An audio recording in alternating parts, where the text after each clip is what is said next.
좌우옆분과 인사한다면 사랑합니다, 축복합니다. 그리고 아니 잠깐만 사랑합니다, 축복합니다. 그리고 감사합니다, 인사합니다. 예, 추수감사 주일을 통해서 하나님께 감사하리로다라는 제목을 가지고 오늘 말씀을 증거하려고 합니다. 저는 2주 동안 여러분의 기도해 주시고 또 사랑해 주시고 은혜를 베풀어 주셔서 떡과 복음을 잘 전하고 또 말씀을 전하고 왔습니다. 제가 이제 젊은 친구들이 소름이 돋는다라는 말은 잘 느끼지를 못했거든요. 왜냐하면 막 소름 돋는다 그러길래 나는 한 번도 소름 들어본 적이 없어요. 근데 그게 뭐냐면 은혜 받았다라는 표현인 것 같아요. 세상 사람들은 아마 감동 받았다는 얘기겠죠. 근데 좀 왜냐면 살이 좀 내가 두꺼워서 소름이 잘 안 꽂혀요. 근데 이제 강의를 하면서 정말 제가 3번이나 이렇게 그런 느낌이 왔어요. 소름이 돋는다라는 것이 이거구나라는 것을 느끼면서 성령의 감동이죠. 성령의 감동이 왔는데 그분들이 그 궁금했던 부분들을 하나씩 설명을 해주는데 이해될 때마다 그들이 박수를 치고 그리고 감격하고 눈물을 흘리는 그런 모습들을 제가 목도하면서 제가 은혜가 안 될 수가 없고 소름이 꽂히지 않을 수가 없을 만큼 너무나도 감격된 부분인데 제가 느낀 것은 나만의 일들이 아니라 여기 한국에서 여러분들이 기도해 주시고 사랑해 주시고 중보하셨던 그 결과가 그 현장에서 나타나는 거라는 것을 물씬 느끼게 된다는 거예요. 평상시는 제가 인사말로 이렇게 얘기했지만 지금은 진심입니다. 그런 진심으로 느껴졌던 것을 여러분들에게 고백을 하고요. 우리 하장일 선교사님이 시간이 많이 갔네요. 하장일 선교사님이 저한테 간절하게 부탁을 하는 내용이 있었더라고요. 한국에서 파송한 선교사님들이 이제 모임이 있는가 봐요. 거기에 회계를 맡게 있는데 오다 보니까 1년, 5년, 10년 되다 보니까 언어 충격, 그다음에 문화 충격, 그리고 사명은 가지고 왔는데 뜻대로 사명에 감당이 안 되고 전도의 열매가 안 되는 그런 가운데 있다 보니까 이제 점점 지쳐만 가는 선교사님들이 많아지더라는 거죠.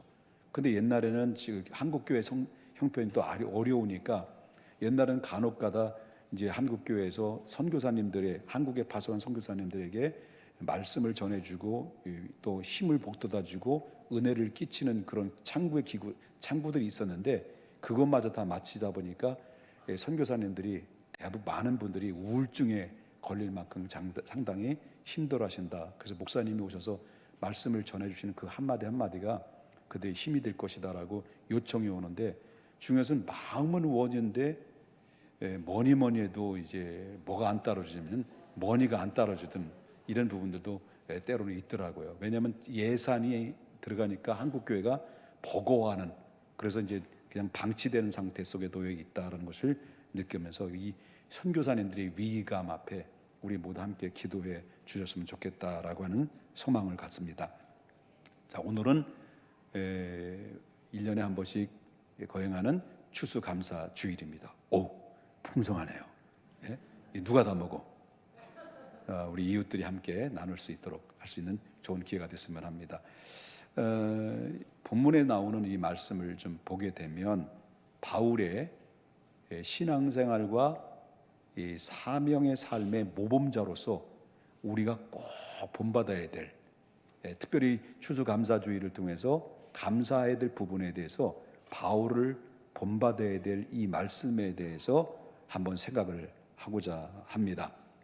이 사람은 예수 그리스도의 이름으로 사명으로 부름받은 사람으로서 사명뿐만 아니라 그리스도인으로서의 삶을 아주 모범적으로 살아왔던 사람이기 때문에 아주 최고의 사람이라고 꼽을 수 있다라고 할 수 있습니다. 그래서 이 사도 바울은 고린도 교회를 향해서 뭐라고 할 정도였냐면 고린도서 11장 1절에 보니까 내가 그리스도를 본받은 것 같이 너희도 누굴 본받으라는 거예요? 나를 본받으라. 이런 말을 할 정도였다는 거죠. 이 말은 무슨 말이냐면 내가 그리스도를 본받기 위해서 부단히 힘쓰고 그리스도를 본받기 위해서 몸부림쳤던 것들은 너희들도 알 것이다. 내가 그리스도를 본받기 위해서 몸부림친 것처럼 너희도 나와 같이 본이 되는 사람이 되라. 라고 하는 그 말로 고린도 교인들에게 이제 전하고 있는 내용이라고 볼 수 있습니다. 무슨 말입니까? 이 바울의 삶을 본받는다는 것은 곧 누구를 본받는 것 같으면 예수 그리스도를 본받는 것과 같을 정도로 그는 정말 책임 있는 삶으로 살아가려고 몸부림을 쳤던 그런 경건의 사람의 대명사라고 해도 부족하다라는 것입니다. 그렇기 때문에 우리는 이 시대 속에 바로 그리스도인이지만은 이름만, 명분만, 무늬만 그리스도인이지 그리스도인으로서의 삶을 다 살지 못하는 빛의 역할과 소금의 맛을 잃어버린 사람들이 너무 많이 있고, 그리고 그들을 이끌어가는 지도자인 목회자도 다를 바가 없는 이런 이원화 속에서의 삶을 살아가는 이 모습들을 볼 때마다 오늘 들려주셨던 이 바울의 모습을 다시 한번 본받아서 우리의 영혼을, 잠든 영혼을 깨우는 시간이 됐으면 하는 바입니다. 그렇다면 이 바울은 도대체 어떤 인물인가에 대해서는 아시는 분도 있지만은 바울에 대해서 잘 모르시는 분도 있을 것 같아서 성경에 오늘 나오는 바울이라는 존재에 대해서 한번 생각을 해보려고 합니다. 그럼 바울은 어떤 사람이냐? 할 때 바울은 원래 바울의 이름은 어떤 바울의 이름이 아니라 또 다른 이름이 있었습니다. 그 또 다른 이름이 바로 뭐냐면 사울이라고 하는 이름을 가지고 있었어요.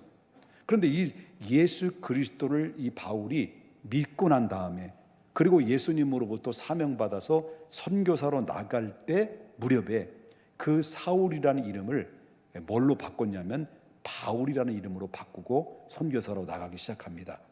그러면 여기서 이제 사도행전 13장 9절에 보게 되면 이렇게 소개해요.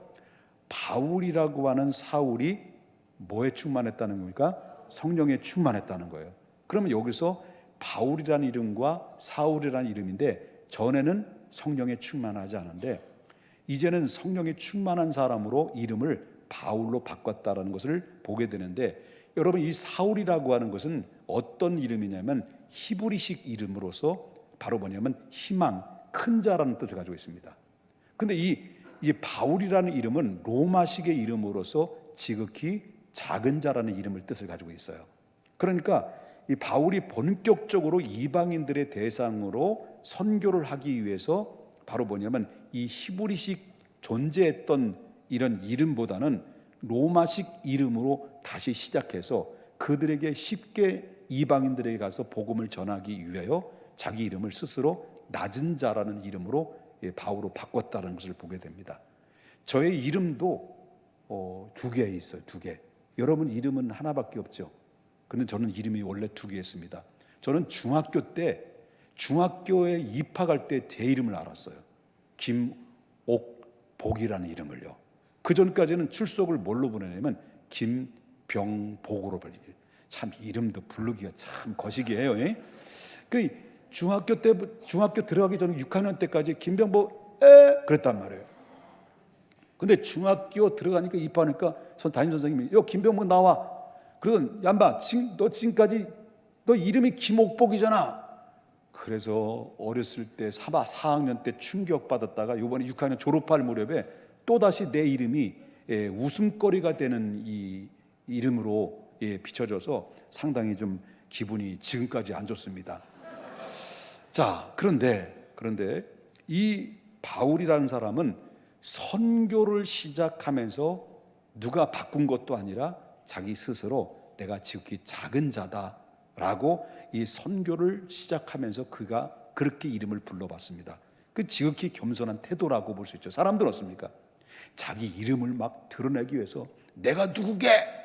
내가 이래봬도 누군데? 내가 이래봬도 나는 김옥복인데 막 이렇게 자기 이름을 막 드러내기를 좋아하잖아요. 여러분들도 그런 기질이 있는 것 같은데 보니까 자기 이름 드러내는 것이 뭐 싫은 사람이 어디 있겠습니까? 그런데 이 사도 바울은 자기를 높이기 위함이 아니라 이 주님을 높이기 위해서 스스로 자기 이름을 낮은 자로 이렇게 시작하면서 본격적으로 선교를 시작하며 뛰어들었던 것을 보게 됩니다.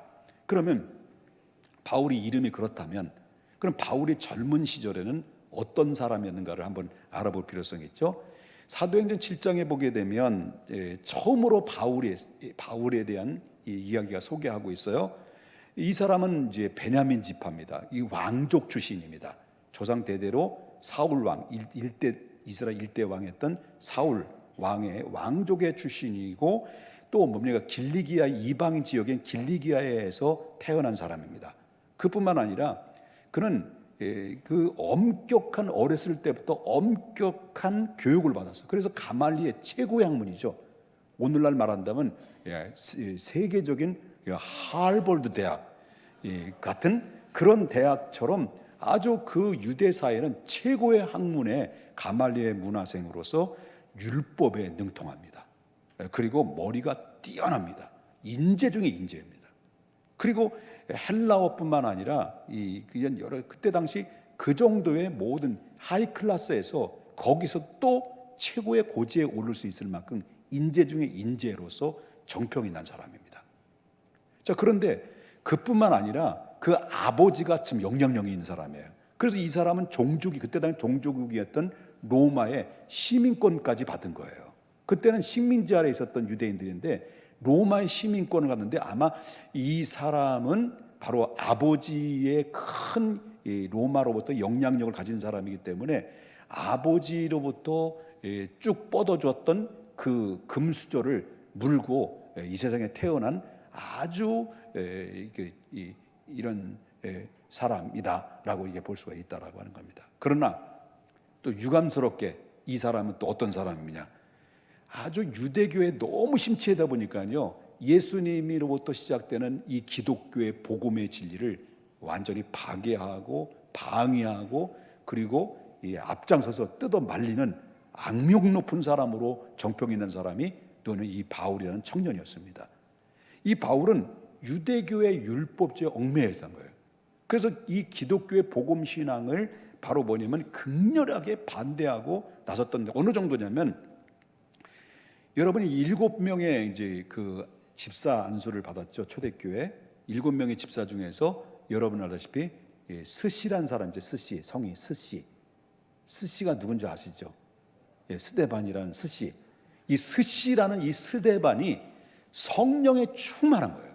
그래서 유대인들이 막 모인 곳에서 막 기탄 없이 예수 그리스도의 십자가와 부활을 외치고 역사적으로 성경으로 구약에서 이야기하는 그 예수가 그 메시아가 바로 그 이분이 너희들이 죽인 예수다라고 막 신랄하게 복음을 증거할 때 그때 바로 뭐냐면 이 스데반이 스데반의 설교의 말을 듣고 있었던 수많은 사람들이 바로 길을 막고 이를 막고 돌을 던지는데 그 안에서 누구도 씩씩거리고 있었냐면 이 바울이라는 청년도 그 안에서 같이 스데반에서 분노를 터뜨렸던.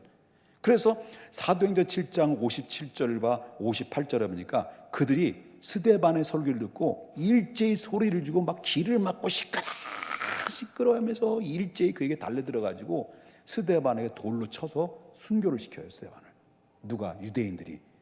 그 가운데 58절에 보니까 증인들의 옷을 다 벗었잖아요. 그 옷을 다 사울 앞에 벗어났다는 것은 이가 결정적인 증인의 역할을 감당했던 이 스데반을 죽이는 일에 결정적인 증인의 역할도 감당했던 사람이 누구냐면 이 바울이라는 청년이었습니다. 그만큼 이 사람은 기독교를 박멸하고자 아주 분노를 일으킨 사람, 열렬한 율법주의자로서 정평이 난 사람이죠. 여기서 이 분이 안 풀리니까 바울이 어느 정도까지냐면 여러분 너무나 잘 알다시피 사도행전 9장 1절과 2절을 보십시다. 뭐라고 나오냐면 사울이 주의 제자에 대해서 여전히 뭐예요? 위협과 뭐예요? 눈 아래 레이저에 광선이 막 비춰지고 빨간 레이저에 막 미친 그 강아지가 막 날뛰듯이 막 이렇게 살기가 등등해서 제사장들에게 찾아갔어요. 그래서 제사장들에 가서 9장 2절에 보니까 여러 회당에 가져갈 공문을 청해가지고 체포영장을 발부받아가지고요. 바로 뭐냐면 이 도를 전하는 사람들이라면 막 기탄 없이 남녀를 불문하고 싹 잡아들여가지고 예루살렘으로 끌고 오는 것으로 대제사장에게 허락을 받은 거예요.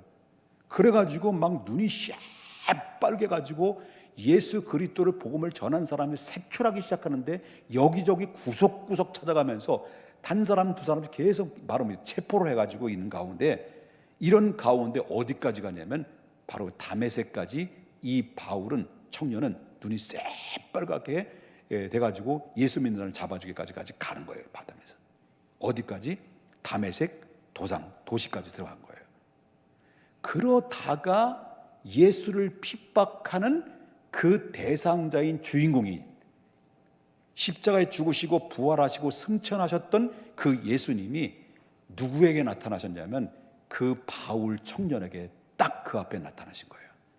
나타나셔가지고요. 그래서 이제 이 사도행전 9장 3절을 보게 되면 사울이 길을 가다가 다메섹까지 가까이 이르렀더니 바로 어떤 일이 일어났어요? 갑자기 호련히 하늘로부터 뭐가 비춰진 거예요? 빛이 그를 둘러 비출 때 그 자리에서 사울은 그냥 꼬꾸라진 거예요. 땅에 꼬꾸라지면서 눈이 멀은 거예요.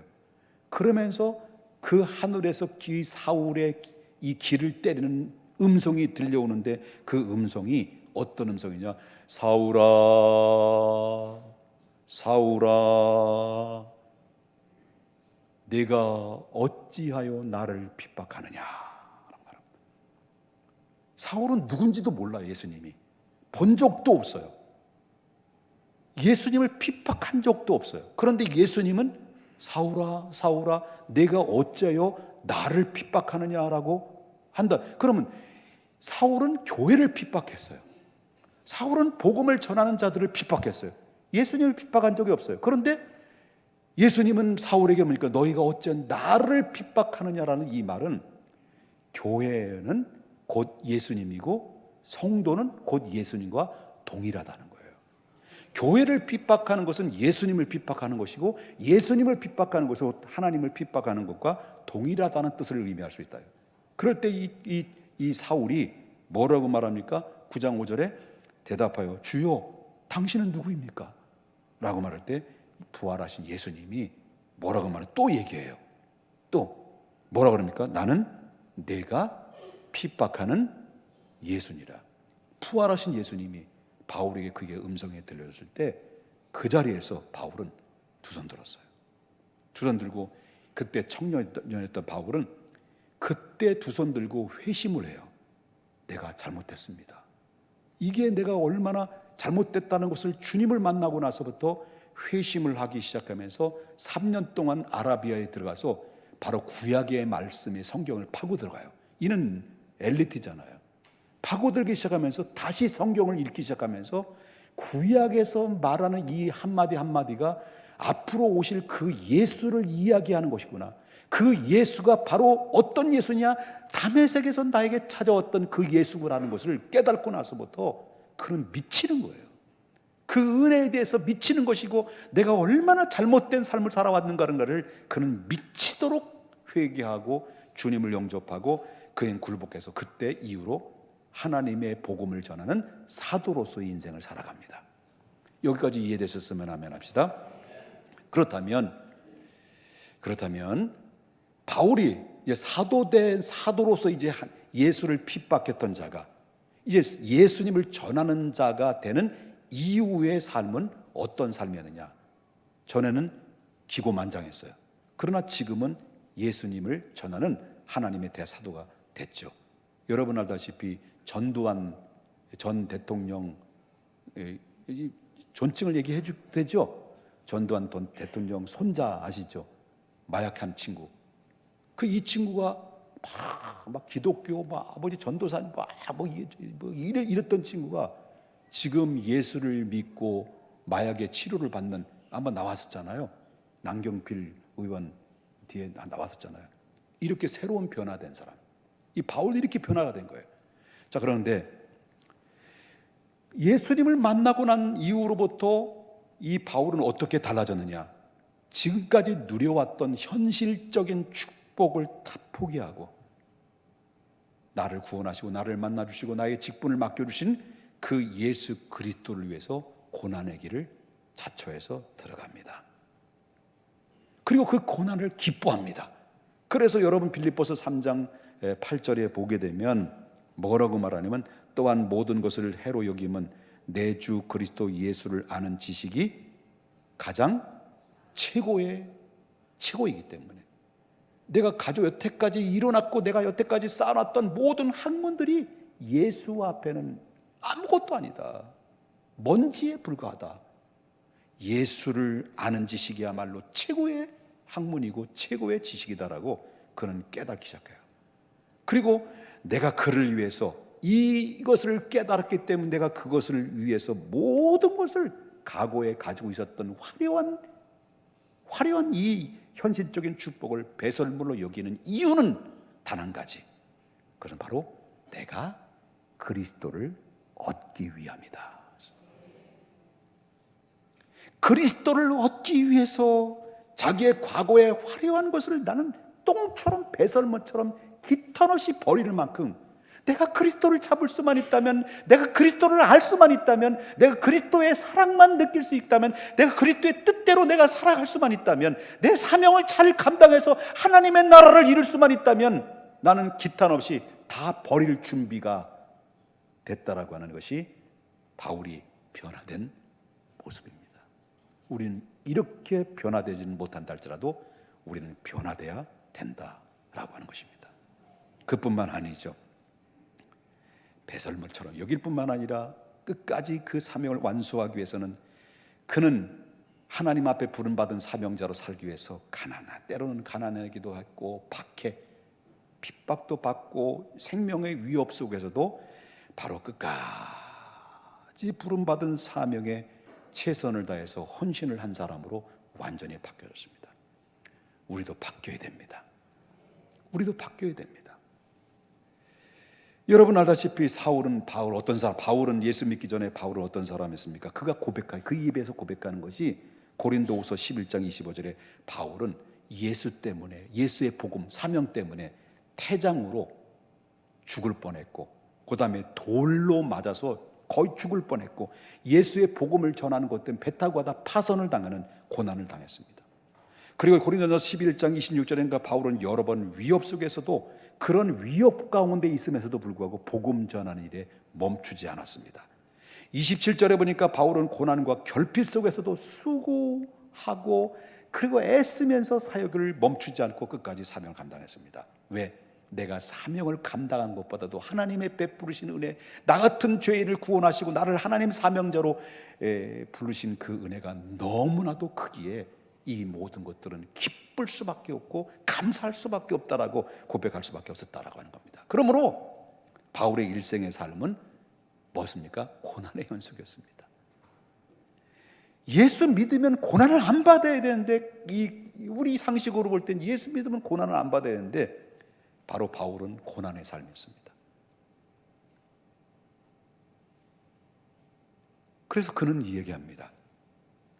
갈라디아서 6장 17절에 자기가 어느 정도까지냐, 내가 내 몸에 뭐의 흔적을 했다는 거예요?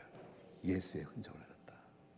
예수님이 십자가에 못 박혀서 수많은 인류를 영혼을 구원했던 것처럼 나는 그 영혼들의 그 사명, 아직도 구원받지 못한 그 영혼들을 살려내기 위해서 나는 예수님의 고난을 받았던 그 고난을 나도 지금 받고 있는데, 내 몸에는 이렇게 수없는 예수 그리스도의 사명을 감당하다 얻어낸 십자가에 예수님의 흔적이 있다.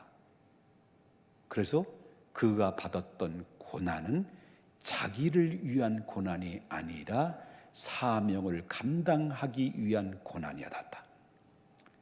바로 사람의 영혼을 살리기 위한 고난이었다. 그럼에도 불구하고 사도 바울은 나는 이렇게 고난 가운데 굴곡 있는 이러한 고난의 역경 속에서도 나는 감사하고 나는 기뻐하고 나는 지금 행복하다. 세상 사람들이 바울의 지금 현실적으로 본다면 바울은 누가 행복한 사람으로 볼 수 있겠습니까? 누가 사도 바울을, 누가 이 사람의 최고의 복 있는 사람으로 볼 수 있겠습니까? 그러나 바울은 그렇잖아요. 나는 행복하다. 그래서 나온 복음성가가 나는 행복합니다. 이거 나온 거예요.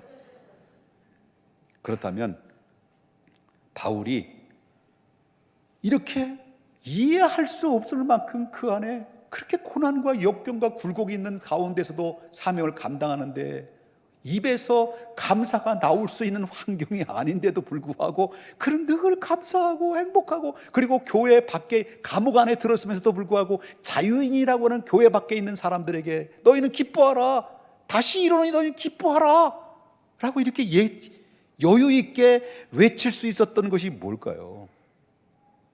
바울이 감사했었던, 그런 가운데 감사했었던 이유가 있다고 한다면 몇 가지인데, 그것은 첫 번째는요, 자기 자신이 죄악에서 건져주신 예수님의 은혜 때문이었어요. 그래서 감사했던 거예요. 그래서 바울은 오늘 본문에 말합니다. 예수 그리스도의 은혜 때문에 감사했었던 이유가 바로 뭐냐면, 그런 죄에서 건진 받았어요. 하나님의 자녀가 됐어요. 사명자가 되는데도 불구하고 바로 내 안에 아직도 남아있는 옛사람, 예수 믿기 전에 있는 사람과 성령이 내 안에 들어와서 두 가지가 자꾸 고민이 되는 거예요. 갈등. 내가 한편으로는 하나님의 은혜 따라 살고 싶은데 내 육체에서는 자꾸 은혜를 깔아먹고 세상 사람으로 가고 싶어하는 이런 두 가지 욕구가 같이 충돌이 일어나는 것 때문에 그는 고민을 하는 거죠. 그래서 그는 오늘 본문에 말하면 24절에 보니까 뭐라 합니까? 오라 나는 곤고한 사람이로다. 이 사망의 몸에서 누가 나를 건져낼 수 있냐? 이것이 우리의 고민 아니겠습니까? 예수를 믿어서 하나님의 사명자가 됐는데도 세상에 나가기만 하면 또 우리는 어디에 노출됩니까? 사각지대에 노출되어서 또 마시고 흥청망청 타협하고 세상 사람과 동일한 삶을 살아가는 것이 우리의 모습인데, 그러놓고도 뭡니까? 또 때로는 우리는 양심이, 성령이 내 안에서 근심케 해서 내가 왜 이러지? 내가 이러면 안 되는데, 이런 고민과 갈등이 있다 보니까 오라 나는 곤고한 사람이로다. 이 사람 바울일지라도 이런 고민이 있다는 거예요. 그런데 바울은 뭡니까? 하나님의 은혜가 아니면 이 곤고함에서 어떻게 해방할 수 있겠는가? 그래서 우리가 하나님의 은혜 가들게, 내가 비록 염치 없고 염치 없음에 불구함에도 불구하고 내가 하나님을 사랑하고 하나님께 예배하고 하나님의 사명의 길을 걸어가는 것이다. 그래서 25절에 보니까 우리 주 예수 그리스도로 말미암아 뭐라는 거예요? 하나님께 감사하리로다. 왜? 인간으로 볼 때 용서받을 수 있는 가치가 하나도 없는데 계속해서 하나님은 용서하고 사랑으로 계속 진행하고 있다는 것을 감사했다라고 하는 거예요. 이해하는 건지 내가 아주 영불별이 안 돼가지고 지금 파악이 안 돼. 도대체 옆에 분 하면 있어도 이해되는겨?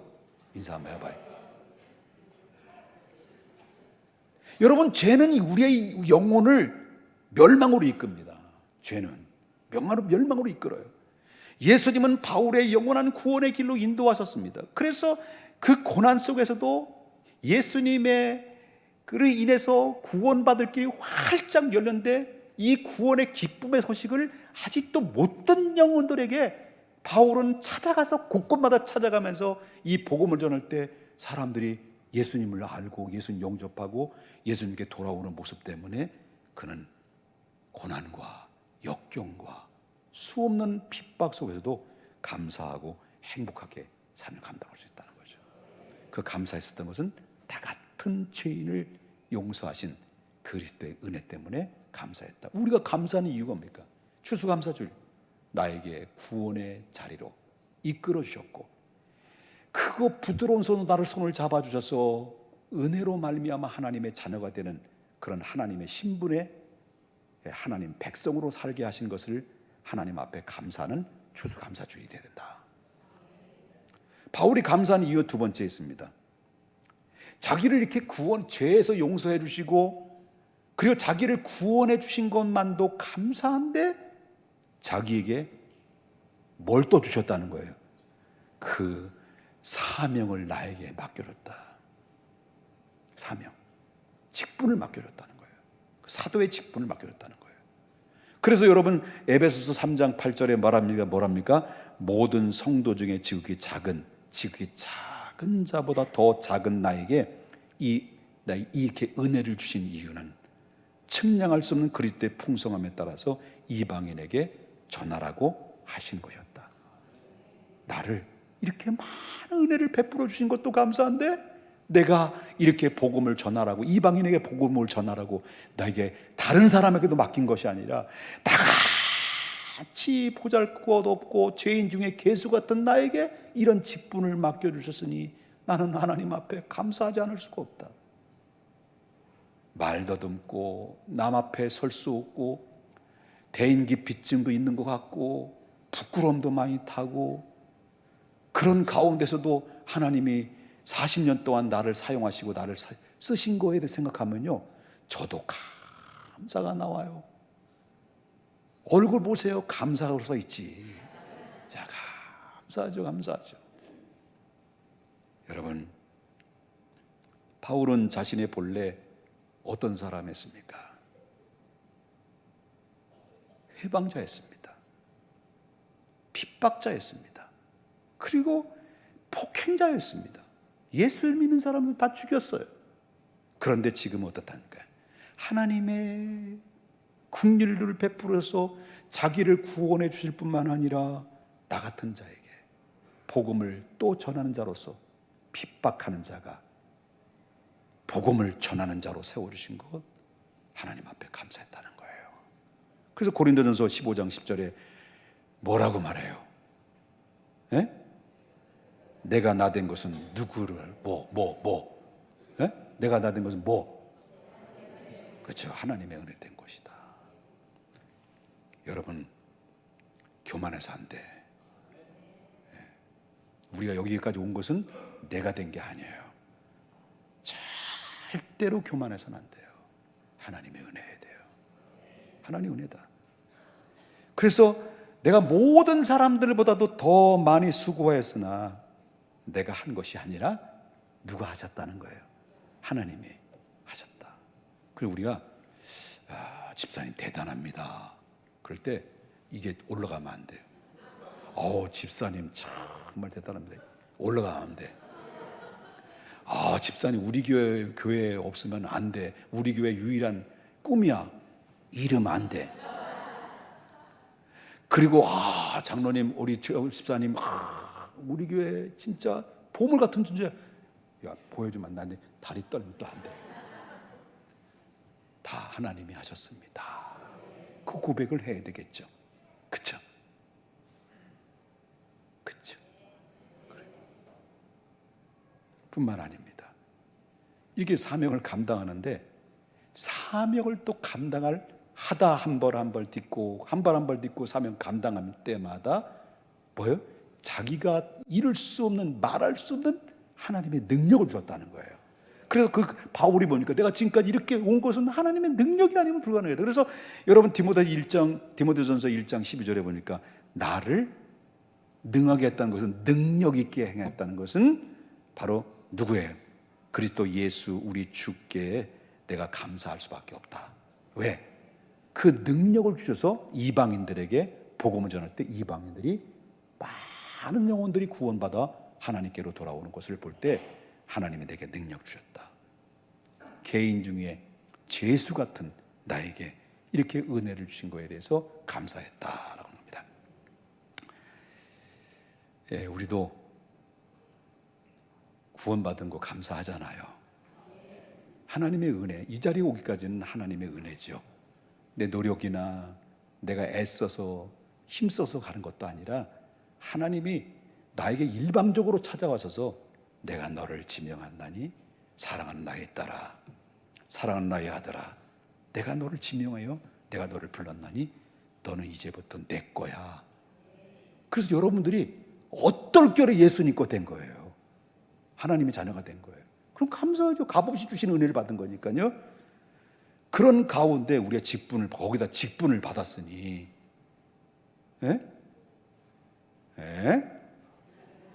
우리가 하나님의 자녀가 된 것도 값없이 주신 은혜로 자녀가 됐는데 거기다 뭐도 받았어요? 직분도 받았으니, 그게 이 직분의 명칭보다 더 중요한 것은 바로 이 직분에 대해 주신 은혜에 감사하고 그 감사한 직분을 어떻게 감당하느냐가 굉장히 중요한 거예요. 초심을 잃어버려서는 안 됩니다. 겸손한 마음. 그리고 바울은 마지막 부분인데, 바울은 예수 믿고 바로 이제 감사했었던 이유가 바로 뭐냐면 축복 주셨기 때문에, 응답하셨기 때문에, 뭐가 잘 풀렸기 때문에 감사한 것이 아니라 그는 연속적인 고난이 있었어요. 많은 업적을 이뤘는데도 불구하고, 많은 사람들을 치유하고 귀신을 내쫓고 죽은 자도 살리는 그런 능력의 사도인데도 불구하고 정작 자기 자신의 지병을 고치지 못했어요. 자기에게는 지병이 있었어요. 이 지병이 가시. 여러분, 가시, 꽃에는 가시가 없네. 여기는 지난번에 있었던 것 같은데, 고난주간에 있었나? 여러분, 가시가 조그만 거 여기 손가락에 조금만 찢겨 있으면 신경 쓰여 안 써요? 쓰여. 밤새도록 가시를 찾아요. 나이가 들으니까 돋보기도 안 보여. 입으로 뜯어도 안 돼. 근데 일생 동안 그게 바로 뭐냐면, 나무를 뾰족하게 깎아가지고 옆구리에 푹 찔러놓은 상태 속에서 고통 속에서 하루하루를 그렇게 세월을 보낸 사람이 바울이라는 거예요. 복음 전하면 이렇게 애썼는데 하나님이 치료해 줘야 되는데, 그래서 그는 하나님 앞에 간절히 기도했습니다. 하나님, 지긋지긋한 이 가시를 내 배에서 뽑아 주십시오라고 하나님 앞에 간절히 기도했는데, 어떻습니까? 하나님의 음성이 들려와요. 바울아, 지금 내 은혜가 족하다.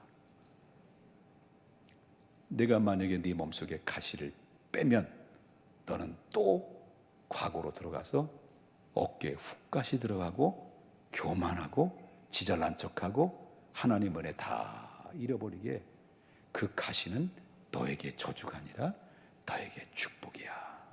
그게 은혜야. 여러분,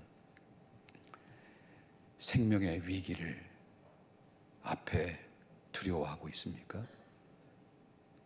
내 신변뿐만 아니라, 그리고 내가 앞에 있는 굴곡 있는 인생을 살아오면서 미래가 보이지 않고 답답하고 답이 보이지 않습니까? 여러분, 엎드리십시오. 그리고 돌아오십시오. 그리고 무릎을 꿇으십시오. 그리고 마음을 열어서 주님의 도움을 구하십시오.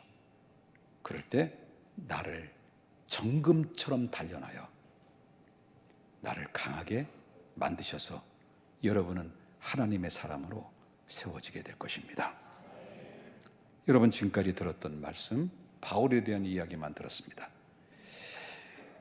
감사절을 맞이해서 제가 들었던 바울과 같이 제사함을 받은 은혜, 바울이 감사했었던 이유는 사명과 직분을 주신 은혜, 그리고 주님을 위해서 고난을 받은 은혜, 범사에 내가 고난과 가시가 있다 할지라도, 고달픈 인생을 살아간다 할지라도 하나님의 내게 주신 것이 오히려 은혜요 선물이라는 것을 받았던 은혜. 그러면 우리는 이 제사함을 받은 은혜와 사명과 직분을 주신 은혜와 주님을 위해서 지금도 고난을 받고 있다면, 그 고난은 우린 저주가 아니라 하나님의 은혜이고 범사에 유익하게 하시는 은혜에 대해서 언제나 이 감사주의를 통해서 영광을 돌려야 될 줄 믿는 것입니다. 그의 감사의 방법은 우리의 생에 하나님께 모든 것을 맡기고, 그리고 더욱 헌신한 생활에 전심전력을 하게 되면, 여러분, 2024년도 송구영신 예배 때에는 하나님 앞에 잘못했습니다, 하나님 너무 부끄럽습니다 라는 고백이 아니라, 송구영신 예배 때는 하나님 나름대로 최선을 다했습니다, 부족한 거 아실 것입니다. 그렇지만 하나님 감사할 것밖에 없습니다. 감사의 무게감이 차고 넘쳐서, 여러분, 우리가 2024년도 송구영신 예배 때는 감사의 눈물로 하나님 앞에 올려드릴 수 있을 때만큼 여러분, 우리 감사가 회복되는 놀라운 축복의 역사가 여러분 안에, 우리 가정 안에 넘쳐 오르시기를 바랍니다. 여러분이 감사가 회복되면요, 여러분도 행복할 뿐만 아니라 여러분의 가정이 행복하고 여러분의 자녀는 달라질 것이고, 여러분 우리 교회도 행복할 것이고 이 나라는 행복할 것이고, 그리고 전 세계 열방에 막강한 선한 영향력이 세계의 땅끝까지 펼쳐지게 될 것이라는 사실을 믿으셔야 될 줄 믿습니다.